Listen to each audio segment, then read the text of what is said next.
Good morning, everyone. Thank you, everyone, for joining today's webinar from IT Committee for Cybersecurity and its Basics. My name is Sunil Sharma here. I'm the IT Committee Chair at District 7080. I welcome our District Governor, Susan Binden, District Governor-elect Uche Okugu, District Governor nominee, Rob Galloway, Assistant Governors, past district governors, past assistant governors, club presidents, and fellow Rotarians. So today we have a very exciting topic on cybersecurity and its basics by our Rotarian and guest speaker, Brian Martin. So I will ask Brian to introduce himself to our Rotarians. So before I give it to Brian, we have some housekeeping items here. If you have any questions, then please raise your hands at the end of the session. We'll take your questions. And as well, if you have anything to post, you can post in this Q&A session as well. So I will give it to Brian. Brian, all yours here.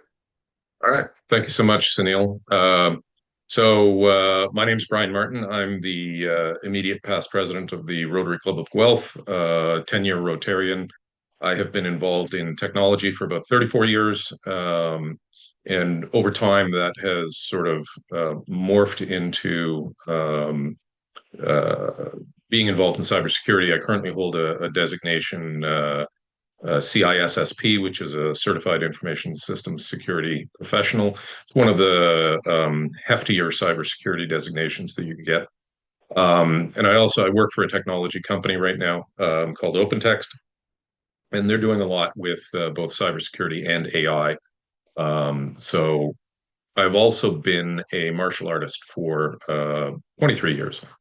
And so long before I actually got seriously involved in cybersecurity, I started to develop a personal security perspective that is sort of shaped by my experiences learning as a martial artist and being a black belt. I currently hold a fourth Dan ranking in Goju-Ryu karate. And so there's a way that you kind of start to look at the world and think about things, and that sort of shaped a little bit of how I got into cybersecurity. And so you're going to see, as I go through this presentation, you're going to see sort of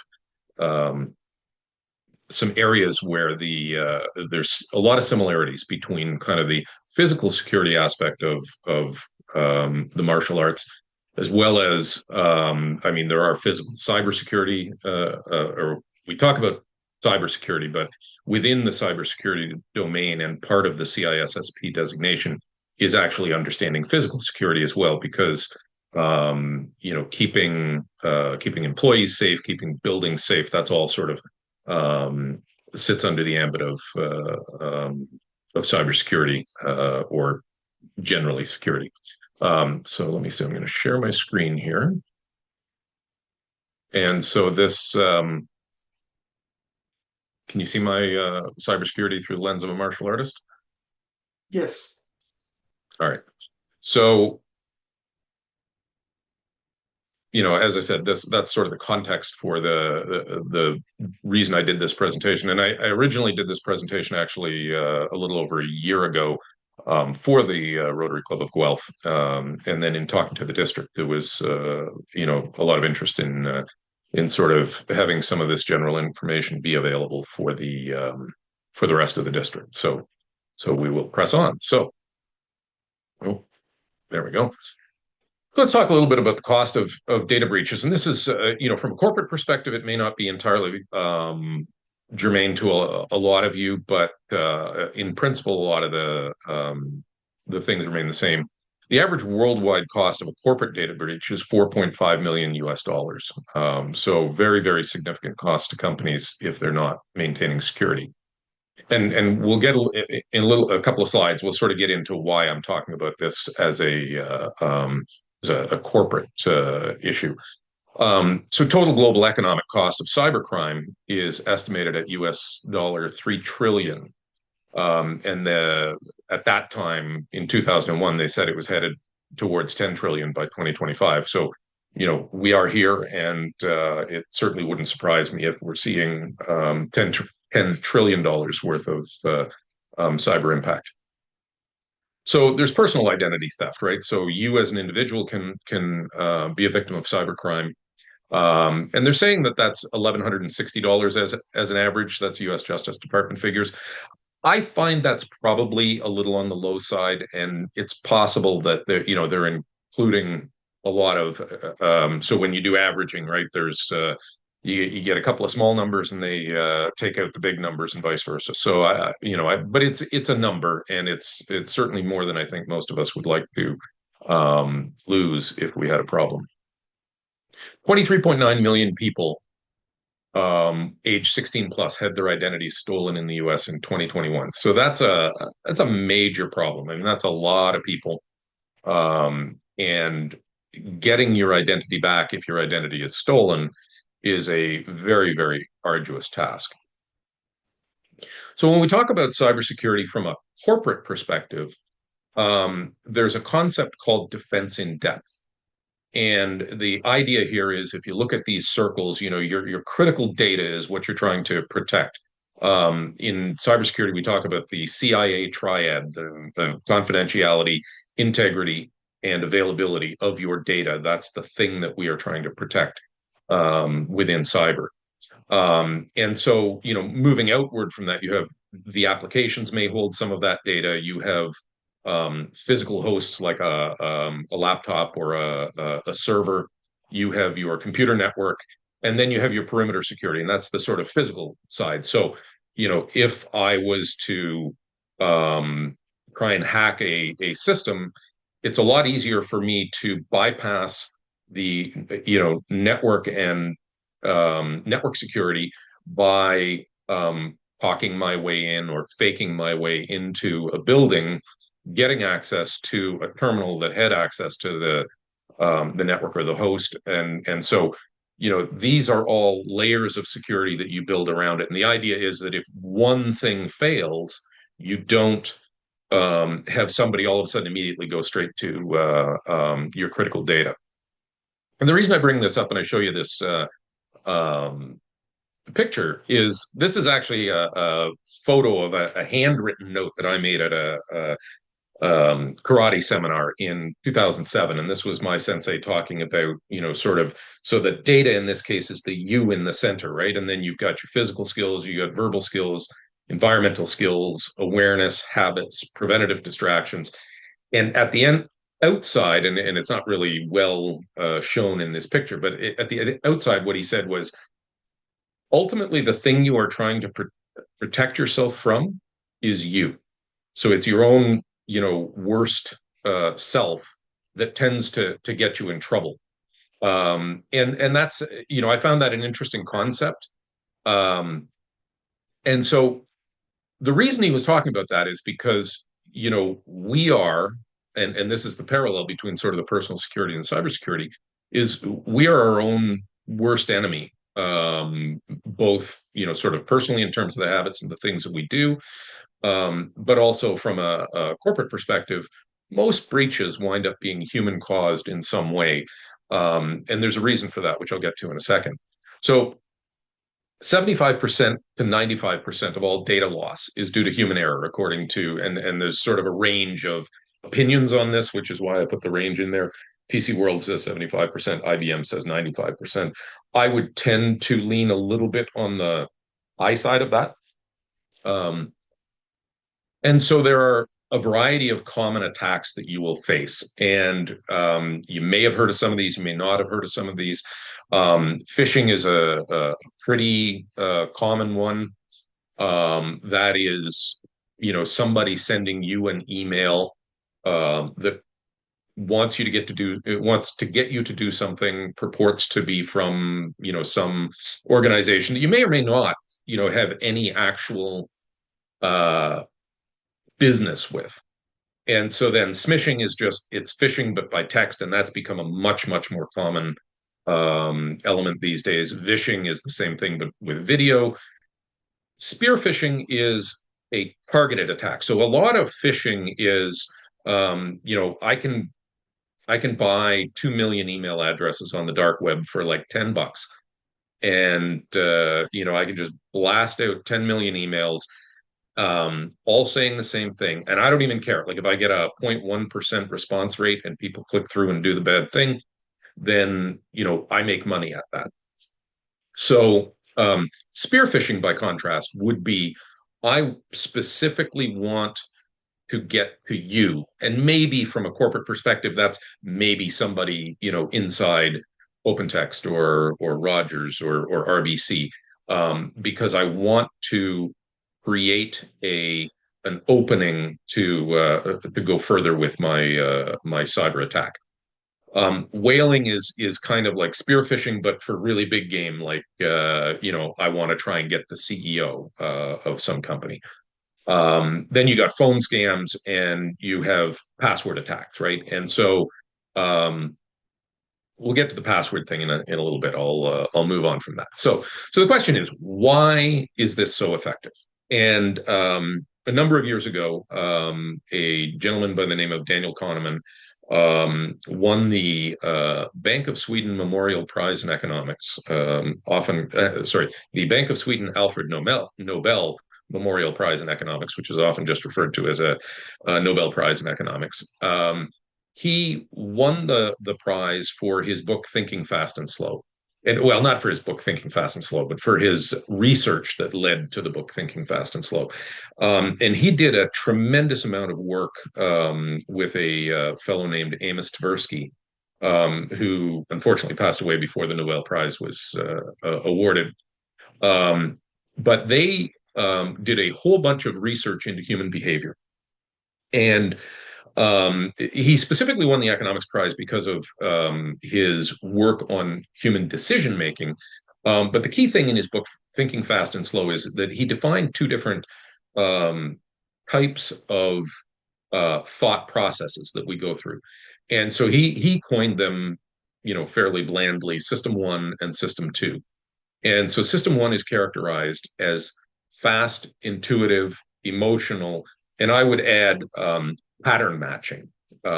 So, for instance, when you meet somebody, or when you walk into your Rotary meeting and you see somebody, you're not looking at their hairline and their eyebrows and their nose and their ears and their mouth and their eyes and going, "Oh, that's Diane." You're simply looking at the whole thing all at once. Your body, or your brain sort of opens up the filing cabinet and says, "Oh, Diane, I recognize the pattern of that face. I know who that person is." And, the name comes to you. That's that system one thinking. System two is much slower, more deliberative, and logical. And the key thing about system two thinking is it is from an evolutionary biological perspective, it is expensive. And what I mean by that is your brain actually uses much more energy when you're in system two thinking.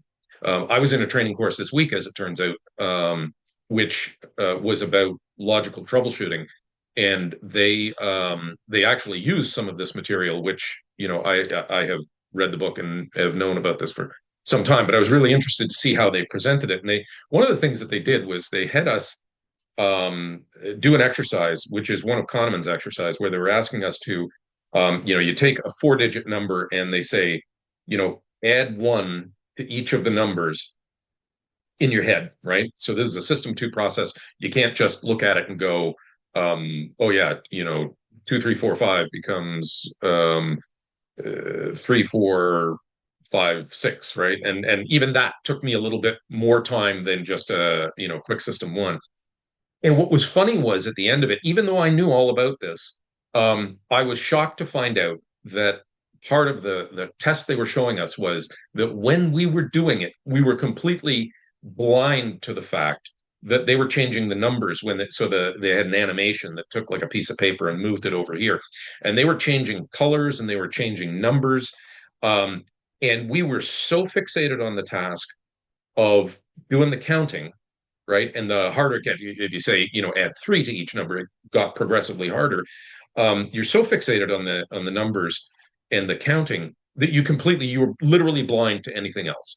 And that is what the difference is between the system one and the system two thinking. Um, so I'm going to throw a little a test at you, and they used this one as well. But this one was in my original presentation. So there's a very famous, and it's possible that some of you have heard this and will get the answer right, but some of you may not. Um, so a bat and a ball combined cost $1.10. The bat costs $1 more than the ball. How much does the ball cost? Now, if you want, you can try. We could put that in the chat if people want to do that if they want to answer. I don't think I can easily see the chat, so maybe we won't worry about that now. But the chances are, at least some of you had a number pop into your head, just like that, and it intuitively made sense, and you thought, well, the ball costs 10 cents because the bat and the ball, $1.10, dollar more, 10 cents. Unfortunately, that is the dead wrong answer.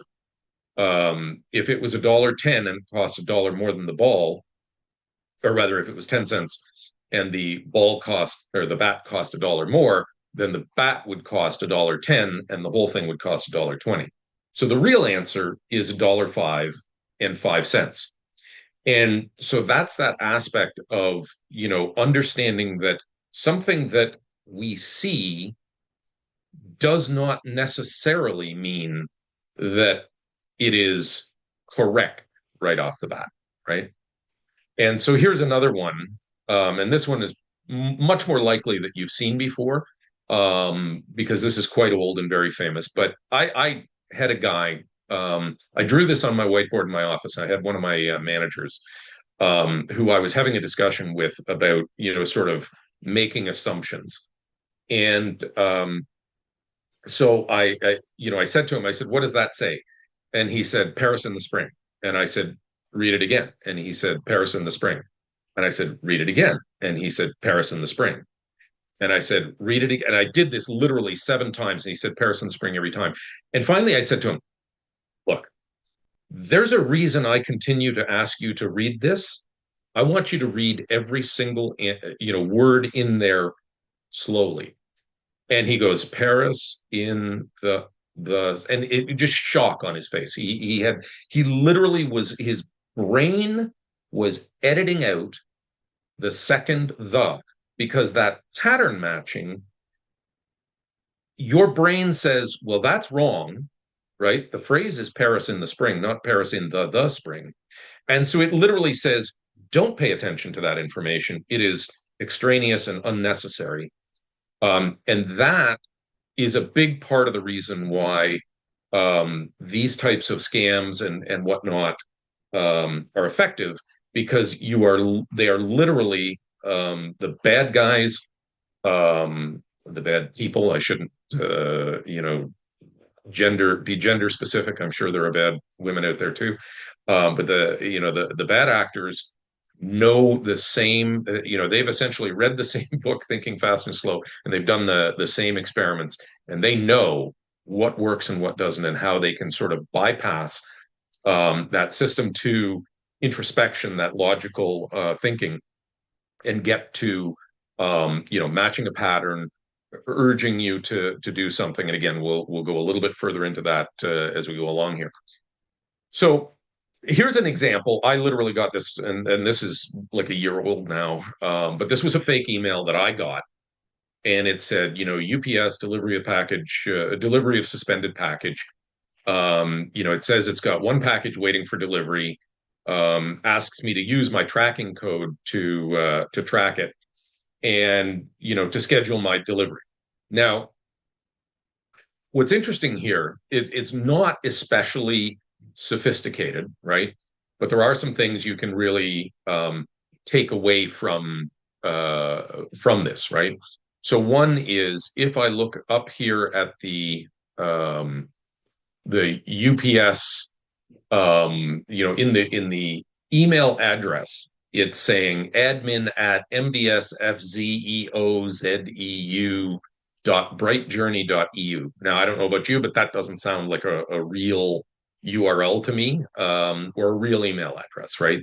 Because what's after the at sign is the domain that it came from. And again, I'll go a little deeper into that in a bit.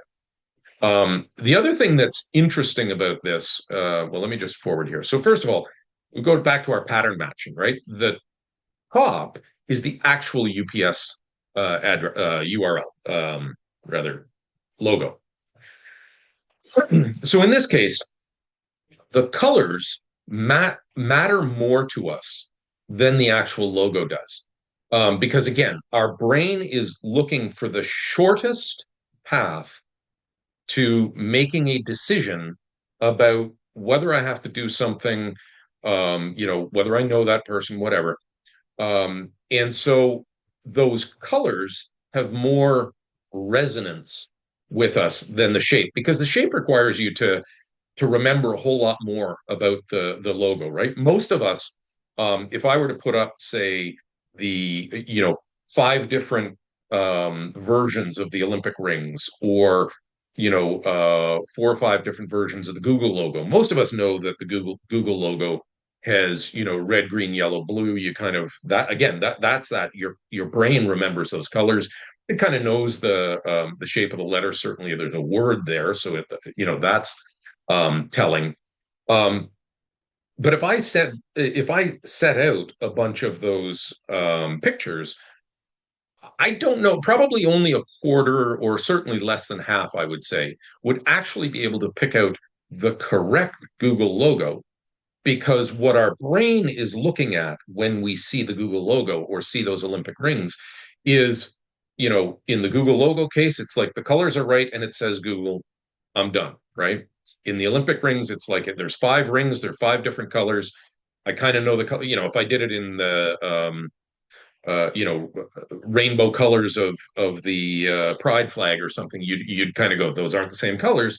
But if I take all the same colors and I do all the rings in those same colors, but I mix them up, very unlikely that most people would get that correct, because their brain has simply installed a pattern that says rings, set of colors, boom, that's the Olympic logo, right? So in this case, they don't even bother to download the UPS logo or anything. They just say, you know what? Color saturation's roughly right. It says UPS, so letters, colors, and my brain goes, oh, that's UPS. I better click, right? If I'm not thinking about it, if I'm not actually spending time thinking. So now it's important to understand the anatomy of a URL, because this is going to be one of our biggest tells when we're looking at fake emails, fake texts, and so on. So a URL stands for a universal resource locator, and it is simply so when you type in google.com, www.google.com,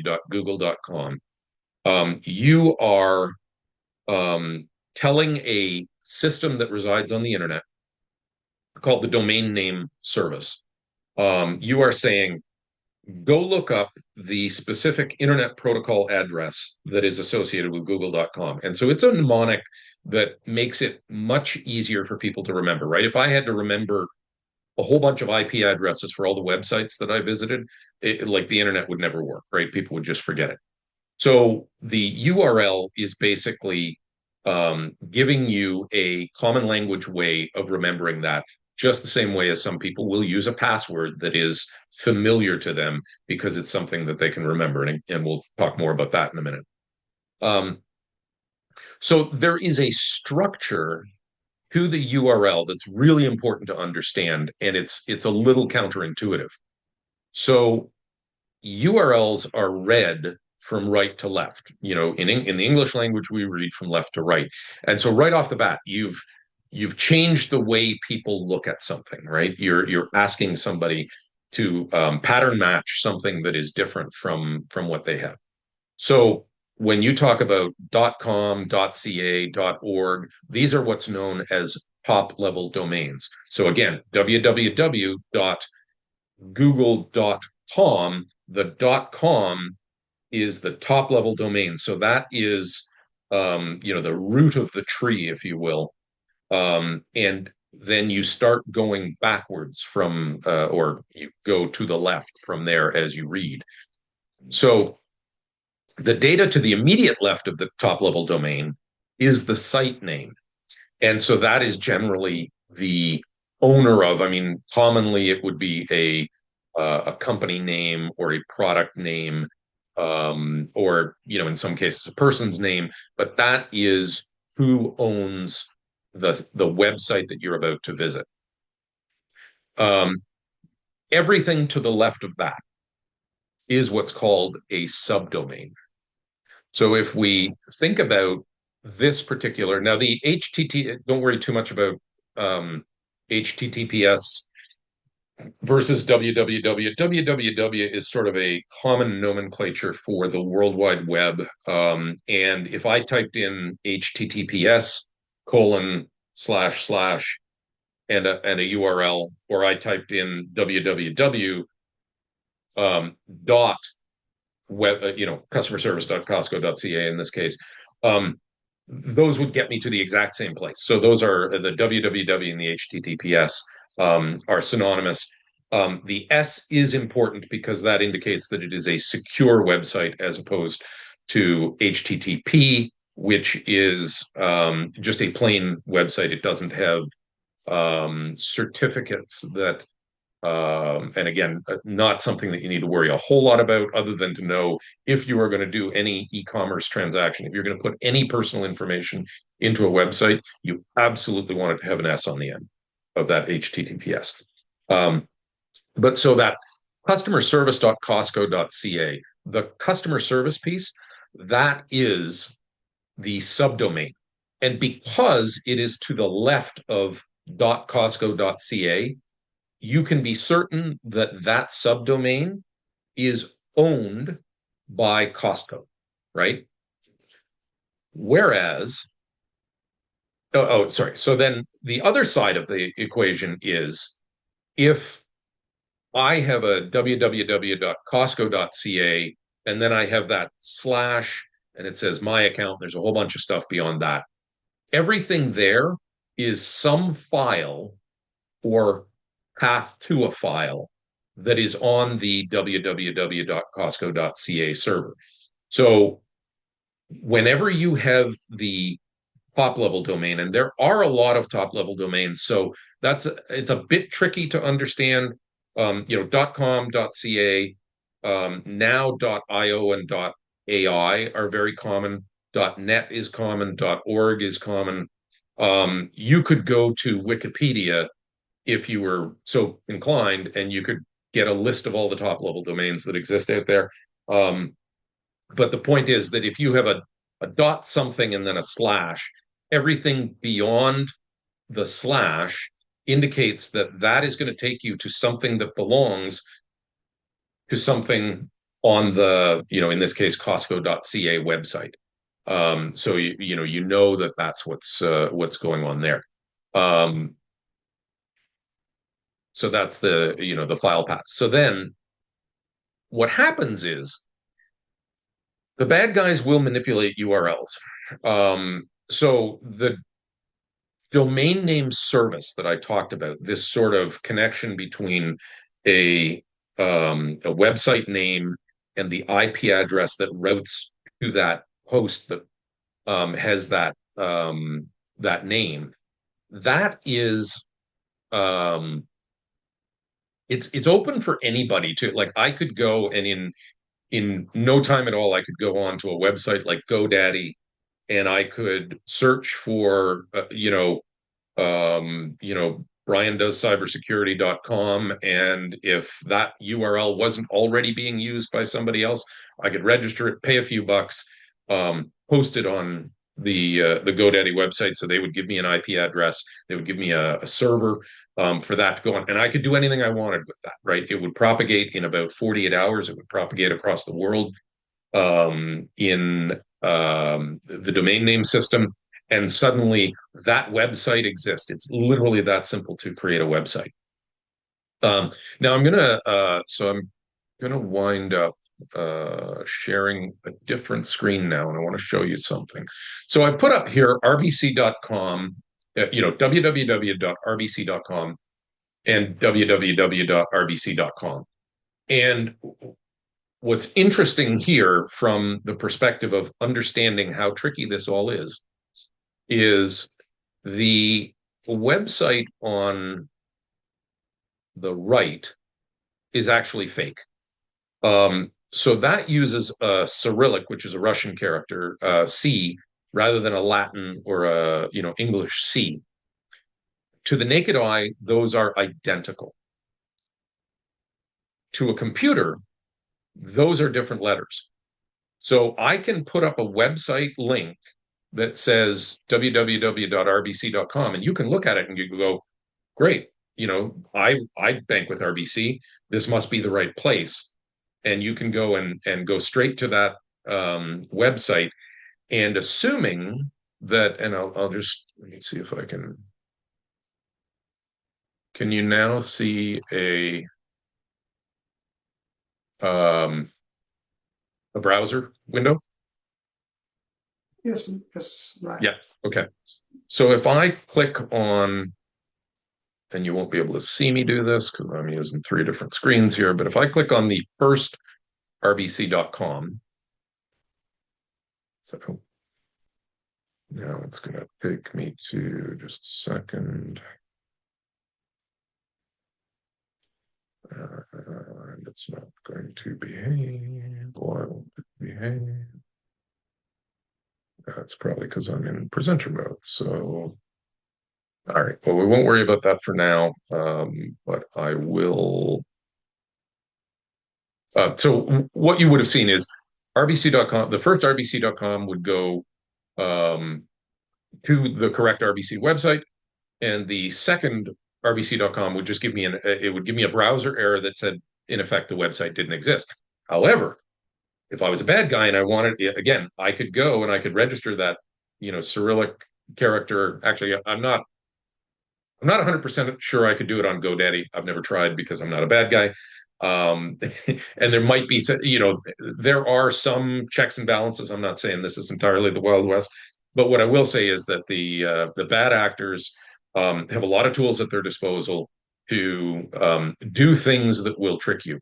And so it's very possible that I would be able to find a hosting provider that would allow me to register that URL, post a fake RBC website that just is skinned to look like, the sign in for the real RBC website.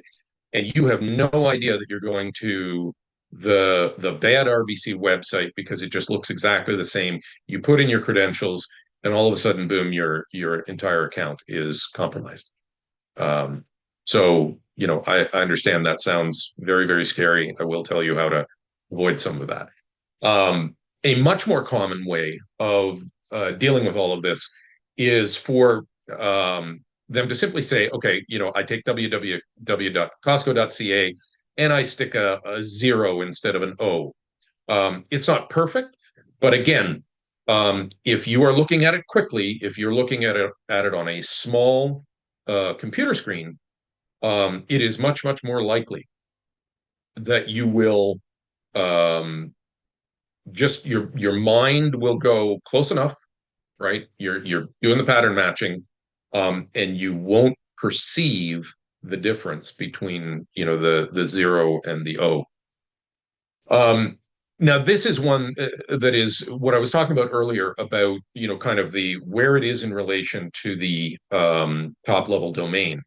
In this case, and I think I actually took this from an email that I was sent. www.costco-giveaway.promo.ca. Now, it is possible that Costco uses a vendor to do promotions that happens to be called, that runs a website called promo.ca. But much more likely is that the people who are trying to trick you have simply stuck Costco in the word in the URL because they know that your brain is going to go, oh, this is Costco, right, and not think about the fact that Costco is way on the left side of the URL. And obviously, this would probably be a scam. This is a text I received Google very helpfully tells me, that this looks like spam. Um, and they say, we're sorry to inform you that you probably can't read, you may not be able to read this on the screen, but, it says, we're sorry to inform you that the card associated to your account number, and they give you, 450644. So 4506 is the banking code for CIBC credit cards. So, in my head, I already think of that. And the 44, well, they've got, two out of 10,000, like they've got, what would that be, 5,000 out of, or no, 2,500 out of 10,000. I don't know, my math is failing me, but they've got a bunch of people that might just immediately look at that. And now, again, there are clues here. Have been suspended. That's not something that you would ever get from a legit bank. The logo looks pretty good. It's the right colors, it's the right shape of the characters. It's the CIBC logo. But the key thing here is they're saying, your account's been suspended. That creates urgency. And then it gives you this, HTTPS colon slash slash account 0n1n59b.com. Now, that's not that the .com means it's a URL. So everything beyond that is its own website. So is that really a website? That's a dead giveaway that well, it's a sort of a dead giveaway. That this is a fake email. But again, they're trying to create urgency. They're really just trying to trick people to get them to act quickly. So how do we deal with this? Well, that AC what account 0n1n59b.com. So what I did was I went to a website that is called and ironically I didn't at the time work for the company that maintains this website, but I do now. So this is um, a URL checker. So basically, if you ever get a suspicious looking URL, you don't have to even do all that analysis that I did. All you have to do is go, that looks fishy. You can go to this brightcloud.com website. You can put the URL name in here. And so I can do this live. AC. I don't even think you need the HTTP. What was it? Account 0n1n59b.com. And this actually may not even, you just click I'm not a robot, this may not even exist anymore because these things, they put them up, they set them up for campaigns for a very short time, but okay, it does. So this gives you a web reputation, right? It says this is a high risk URL. It rates 10 out of 100 in their view. And so the thing that influences this is how many infections. So 6 people in the last 12 months fell for clicking on this and doing something, and then presumably reported it. I'm not actually sure how the reporting goes. There is a way to report it, but not entirely sure whether the average person would do that. Low popularity. So, websites have a certain amount of traffic and they're being measured all the time. So it's low popularity. It's probably a niche thing and makes it more likely that it's malicious. But this is the critical one. 1 month old, right? Now, interestingly enough, I originally did this a year ago, and it told me it was very new. So clearly, what they're doing is they take this down, they put it up, they take it down, they put it up. So it never stays a long time because that way people would be able to see what's going on. And then this goes into some of the more technical details, although there's not a lot of information there. So this is a really great tool, and I've got this in the on a slide in the end of the presentation here. Um, Really important that you understand what you are clicking on. So we're just going to take this back out of here for now. So we got that. So let's talk about the psychological manipulation because there's a lot of different tools. They all kind of get to the same thing, right? So one of them is familiarity. If I get a text and the text looks like it's from somebody that I know, there's a much higher chance that I'm going to interact with that text, because maybe um, I'm going to miss out on something if I don't. Or if somebody says, you know, hey, Sunil told me to text you and ask you this question, right? Well, I know Sunil and I trust Sunil. So what they're doing is they're trying to proxy the relationship in a way that keeps me in that system one thinking. Um, Appeals to authority. This is a big one, right? This could be, hey, we're the police, we're the CRA, we're the RCMP. Something that says, "Oh my, these people are higher up in the echelon than I am." In it from a corporate perspective, a lot of times what would happen is, hey, the CFO says, "I need a list of all the, you know, people and their salaries for HR," and you know we are as humans conditioned to respond to authority with deference, with action. These are all types of um, manipulations that are used by the bad actors. Fear and intimidation. If the appeal to authority doesn't work, right? They call up and you say, "Hey, this is the police. Your car was, seen doing something such and such. You need to pay me immediately." And if you go, yeah, you know what, I'll go into the police station or whatever, then they start getting more and more aggressive and say, no, no, you have to do it now. If you don't do it, I've got somebody around the corner. They're going to come and arrest you. We're going to take you to jail. We're going to publish your picture in the newspaper, whatever they think will force you to act immediately. Those are all tactics that bad actors use. And so again, urgency, it's that we're going to do this if you don't do this. um Fear of missing out. Greed, right? Greed's a huge one. Hey, you just won $10,000, or you won $1 million. Elon Musk wants to give you $1 million because you're such a great person. Now, I mean, that's maybe a bad case because Elon Musk was actually telling people he was going to give them $1 million in Pennsylvania if they voted Republican. But that just proves that sometimes truth is stranger than fiction. And then specialness is an interesting one because everybody kind of wants to feel like, oh, like I won this. Um, I am getting this award, right? All you have to do is pay for the shipping, right? And in the pay for the shipping, for this special award that you get, they're going to take you to a fake website. You're going to put your address and your credentials in. You're going to pay for the shipping, so they're collecting the payment data.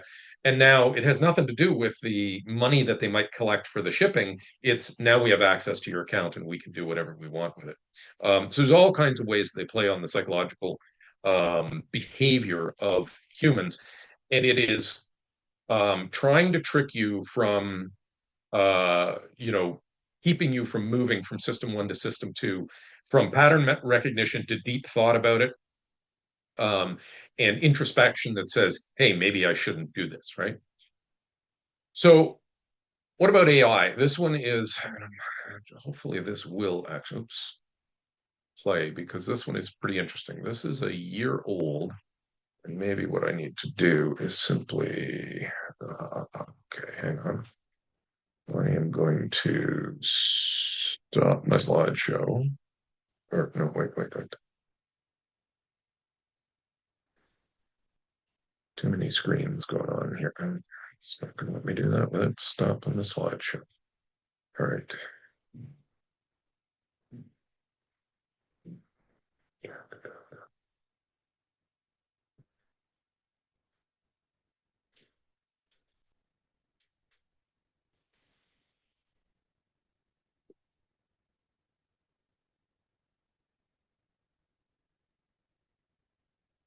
Let me do this. Hold on. Sorry, I'm muttering to myself because of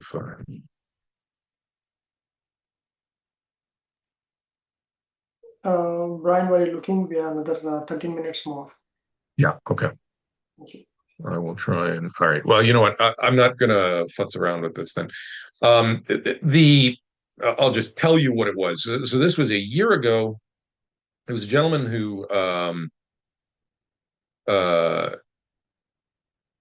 is a sort of an expert in cybersecurity, and he basically took 30 seconds of recording his voice. He threw it into AI, and he recorded himself speaking in Hindi.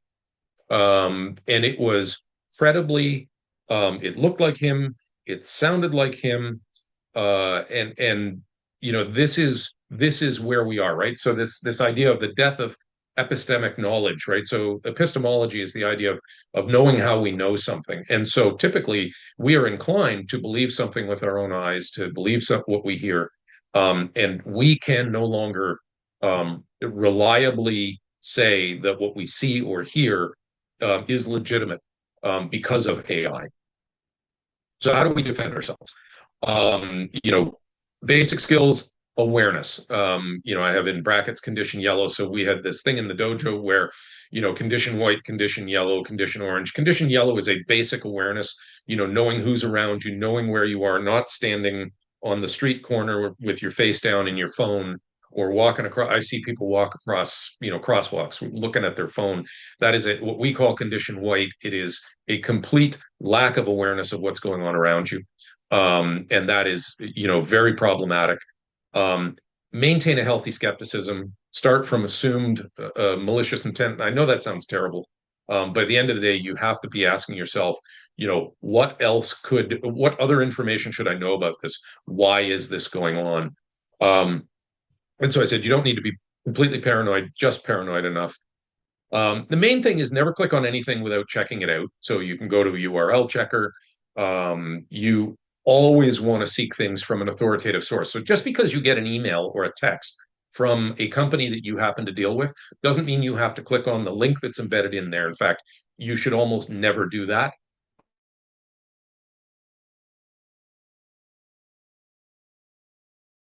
URL that you know is accurate and go find that information. If it's a phone number, don't call the phone number of your bank. Um, Call look on the back of your bank card. Call the 1-800 number that's, on the back of your bank card because you know that that's the number and that they're going to call. Use call display. Don't, especially on your mobile, don't answer calls. If it says unknown number, if the person needs to get in touch with you, I don't answer those calls. I just let them go to voicemail. If somebody, has legitimate business with me, they'll leave a voicemail. I'll call them back in 2 minutes. It's no big deal. And don't be afraid to say no, right? If somebody says, I'm the police and I'm going to impound your car if you don't, you say, you know what? If that's what you got to do, you got to do. I'm going to call the police department. I'm going to ask them what's going on. Um, Almost nothing that is legitimate will ever have an attached urgency that is so great that you can't, move yourself into system two and think about it. Basic security practices: use anti-malware software for both mobile and laptop. Um, Enable automatic system upgrades. So make sure you're running um, up to date software because things change so fast. Um, Invest in a password manager. Can't stress this enough how important it is. You need to have separate passwords for particularly all of your critical elements. Use a credit card before your debit card. Now, may seem counterintuitive, but the issue is that a credit card is the bank's liability if a bad transaction happens. A debit card is your liability if a bad transaction happens. And so, it's actually better to use credit cards, assuming you pay them off. Set up your digital wallet. And again, this is something that a lot of people may find counterintuitive or think, oh, that's not really a thing. But your digital wallet actually does something called tokenization. And so what it does is one time you add, Google Pay or Apple Wallet or Apple Pay or Google Wallet rather, and you put your credit card in, it sends it to the bank. The bank authenticates it. You're already authenticated on your app.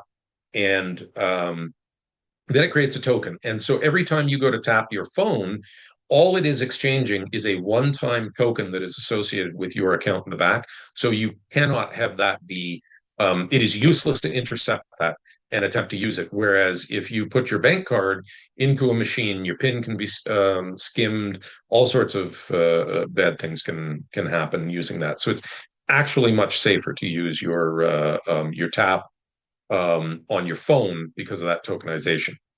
Um, and then password length. How long does it take to brute force hack a password? This is actually probably old. I use my work password is 28 characters long, and I know that sounds crazy, but we're out here in the 19 quintillion years for that to be hacked. The problem is we will eventually get to quantum computing, another whole story. And that will render all of these numbers very ineffective. So the longer the password, the better. I say in this thing about password hygiene, um, I say use 12 characters at least. I actually think the number's probably more like 16 to 18 now.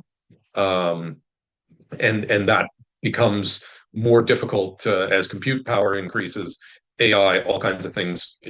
Basically, you need to have a long password. Complexity of the password does not actually matter.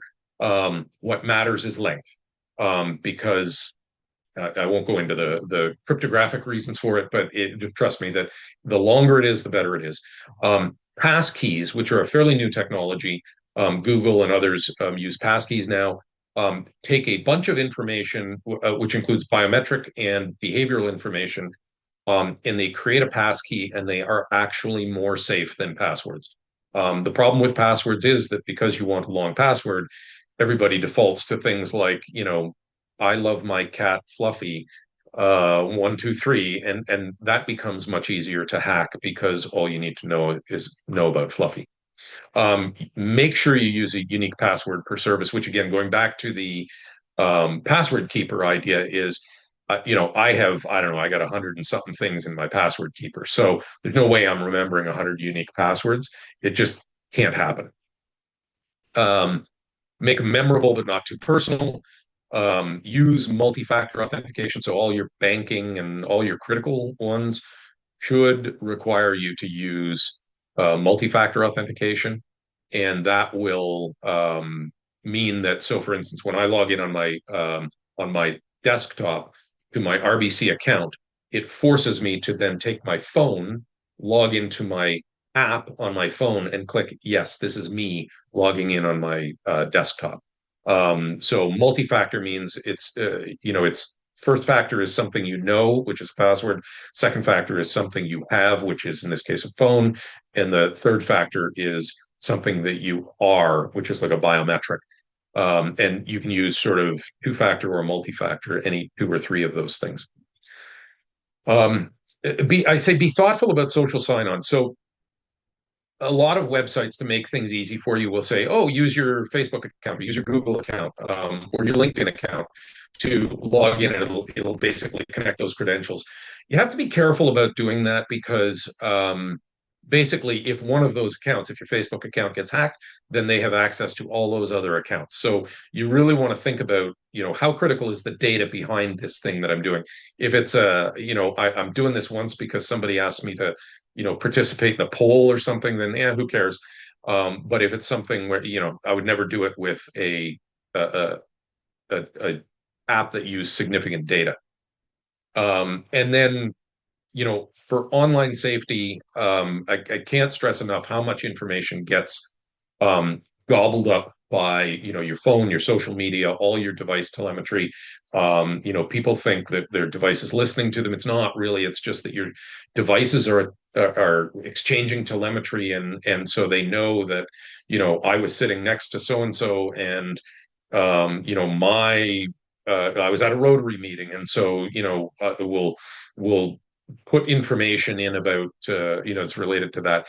There's just so much data, and so much of it is available fairly either openly or on the web, that it makes it really easy for people to guess passwords, right? So again, memorable but not too personal, and use a password keeper. And then the last thing I'll say is in an AI enabled world, I think this is getting more and more critical. My family has used various, code words or passwords for various things for years, again, because of the martial arts. Um, so you can have a code word that only you know. It's like a one-time pad where you use it only once so that you never use it again. You have to change the password after it's used the one time. But, if somebody's calling you up and saying, Grandpa, I'm in trouble. I need $1,000. Then, it may sound like them, but it's probably not them. And so you need to be able to figure out. So you could say, you know, what's your favorite movie character? And normal answer might be Luke Skywalker. And you can even, if you want to get fancy, add a duress answer, like if they got kidnapped and oh, Darth Vader, and you go, uh-oh, Billy's in trouble. And so the key thing is it has to be known to everybody, it has to be memorable by everybody, and it can only be used one time. But I actually think that's a super critical item these days. Um, so that is it.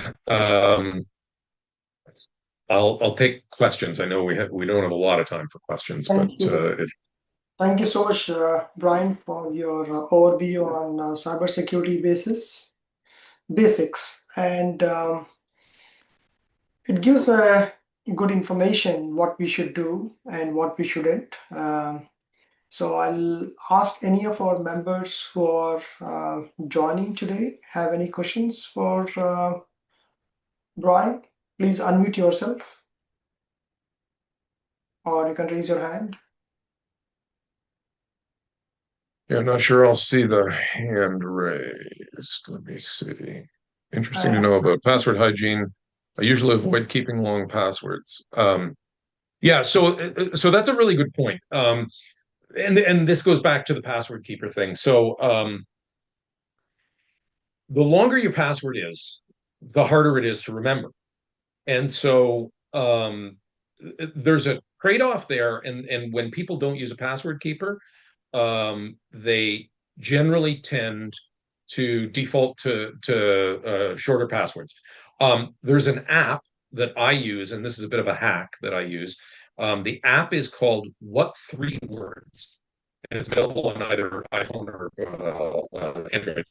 And what this app has done is they have made every 10 square meter space on Earth addressable by three distinct words, which is really neat because what that allows you to do, and the way I use it, is I open up the app, I pick a spot that I will know what the spot is. It gives me three words, and then I add one single piece of information that only I know to those three words, and that helps me to create a memorable password that there's this thing called a rainbow table, and without going into a lot of detail about how password encryption happens, basically when you type in your password, it is not checking your password, it is checking the encrypted string that your password represents against a stored encrypted string of your password.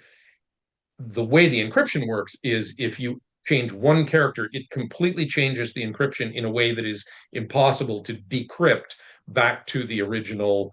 So in other words, it doesn't matter if I know all 18 characters at the beginning, adding a single character to the end of it makes it completely different and requires the same amount of compute power to go through the process. So when you do that, you can create very long, memorable passwords that, again, with 100 different websites, there's no way that I could possibly remember 100 different memorable passwords. That's why a password keeper is just absolutely essential in this day and age. Because if you're, and I was actually going to show you, in fact, I will show you just a couple of resources here as well. So one of the things I was going to show you is this, have I been pwned? So if I go in and I type my work email in, it says I've had 0 data breaches. But if I go in here and I type in, this is sorry, my sort of professional um, address that I use. I have multiple email addresses that I use distinctly. and I type that in, it is telling me, oops, sorry.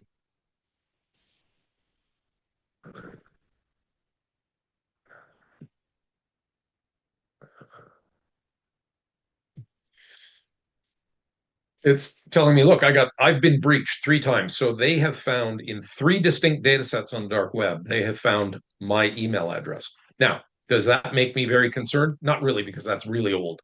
Um, Almost everybody, and don't freak out, but if you put your email address in here, there's a really good chance that your data from some website breach has been scraped and exists for sale on the dark web. That's how when I said earlier that you can buy like million email addresses, that's where they're getting it from, and that's what they're doing.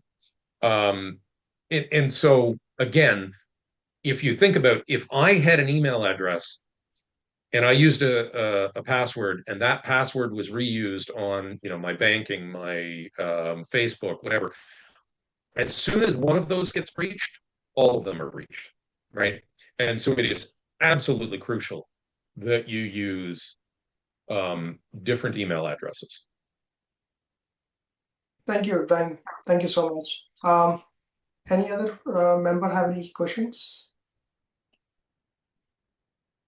If not, then we'll close this session for today. Thank you so much, Brian, for your time and educating us on cybersecurity basics. And thank you, everyone. So this recording and the presentation will be uploaded on our district IT committee page. So you can have access for this in few weeks. So thank you so much. Have nice rest of And the day. and if you think of questions that an hour from now, you can reach out to me. Happy to chat. Thank you so much, Brian. Thank you. Thank you all for your joining and have a nice rest of the weekend. Thank you.